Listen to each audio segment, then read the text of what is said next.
დღესდღეობით არიან ისეთები, რომლებიც ცათასასუფევლის კარს კეტავენ ხალხის წინაშე. ისინი თვითონ არ შედიან და არც მათ უშვებენ, ვინც შესვლას ცდილობს. იესომი წინასწარმეტყველა, რომ ასეთი ადამიანები ნამდვილად გამოჩნდებოდნენ უკანასკნელ დღეებში.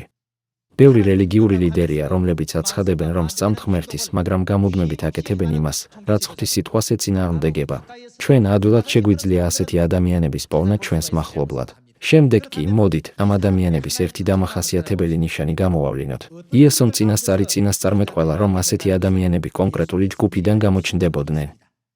მათეს სახარების მეხუთე თავი მიხედვით, ეს ხალხი ღმერთს ბაგეებით პატივს მიაგებს. მიუხედავად ამისა, მათი გული შორს არის ღვთისგან, მათი გული ღმერთთან ახლოს არ არის.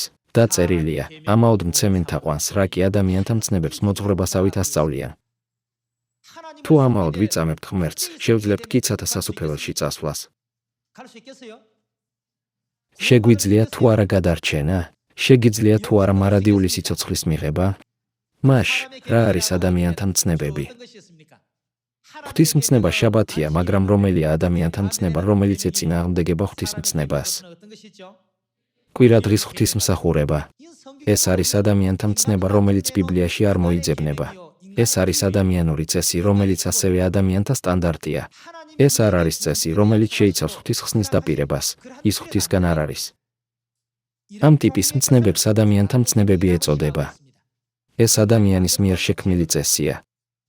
მაშინ პასექის ნაცვლად კიდევ რა მცნებებს იცავენ ადამიანები ადამიანთაგან? არსებობს ისეთი რამ, როგორიცაა შობა. არსებობს ჯვრის პატივისცემა და მარიამის თაყვანისცემა. ბიბლია განმარტავს, რომ ეს ყველაფერი ადამიანური ფიქრებია, რომლებიც ბიბლიაში არ არის.